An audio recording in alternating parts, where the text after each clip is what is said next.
Alright, my name is Casey Garner. I'm a civil engineering junior here at UW-Madison, and today I'm going to talk to you about the National Highway System. First of all, how many of you have ever been on a road trip?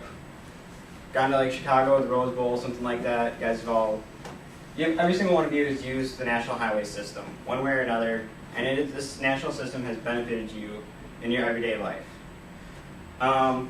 It's just that important. Now, today I'm going to tell you about this National Highway System.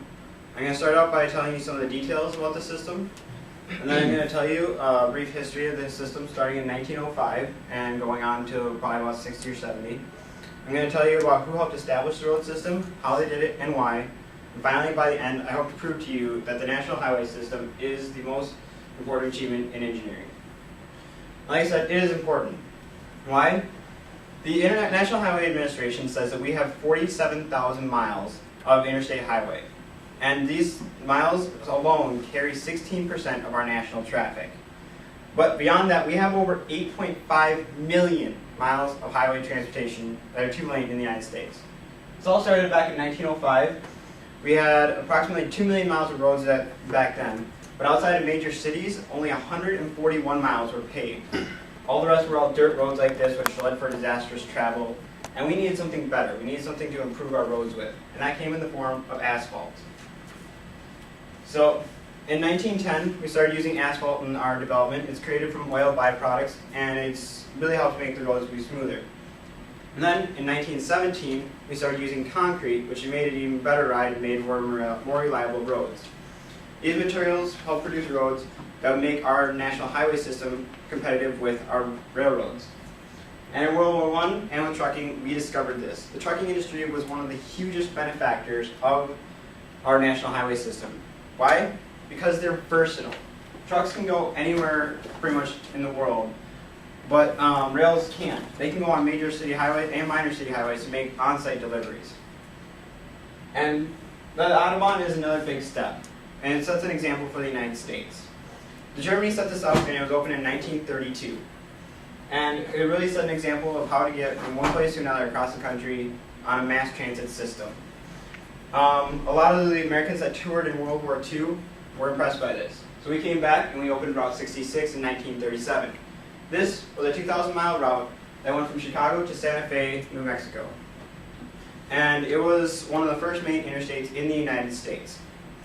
Yeah, it was huge. It was a big deal for us. So we needed a plan. So we started in 1944 with the Federal Highway Act.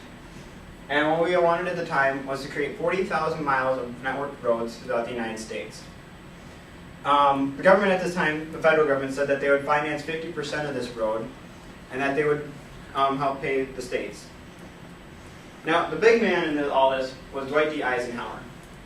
He had seen roads at good and bad. In 1919, he had actually taken a trip from Washington to San Francisco on the West Coast. The average rate of speed that they traveled at was 5 miles an hour. That's how bad it was. They had so many breakdowns, it was obscene.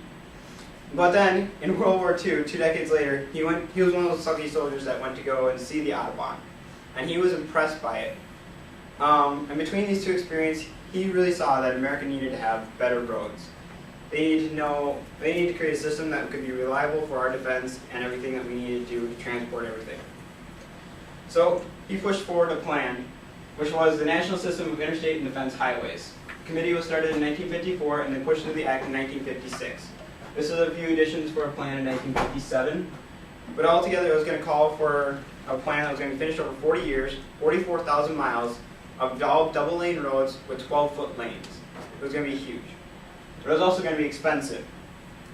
It was going to cost at least $25 billion, but they upped their ante from their 1944 price assistance. They said they would pay 90% this time. The end of cost actually ended up being around $129 billion. It's a lot of money. But why do we do this? Because there's lots of benefits to having good roads. Every single one of us benefits from having a better road every day. And each dollar that we invest in our national highway system, we have gotten a $6 return because of repairs we have not had to do, for gas that we have not had to waste, inject congestion, and it's allowed for faster travel times. We are dependent on our national system. You can see just how many roads there are in the United States, and we can go everywhere with this. The Bureau of Transportation Statistics estimated in 2003 that we drove 2.9 trillion miles in the United States. And if we didn't have our roads, we could not do that. There's no way we could get that much travel. Without it, it's Carmageddon. This is the I-405 in Los Angeles back in July of 2011. It's the busiest interstate in the United States, and they had to shut it down for 3 days. They thought it was Carmageddon, but these guys thought it was a dinner party. Just thought I'd throw that in there. But we are completely reliant on this, and without it, we don't know what we'd do. Because this is the backbone of our nation. The trucking industry ships 70% of our national freight on highway systems in the United States. And most people get to work using cars, bikes, or buses in the United States, whether it's just in the city or out in the country. And yeah, it holds the nation together. Now, granted, it's not perfect. This is I-35W back in August of 2007.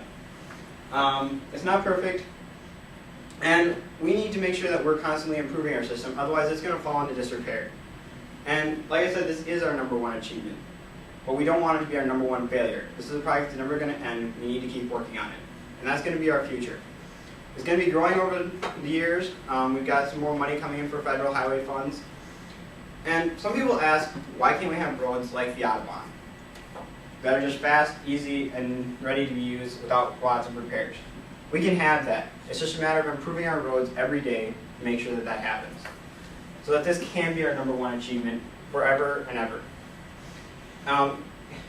Without it, nothing else we do is important.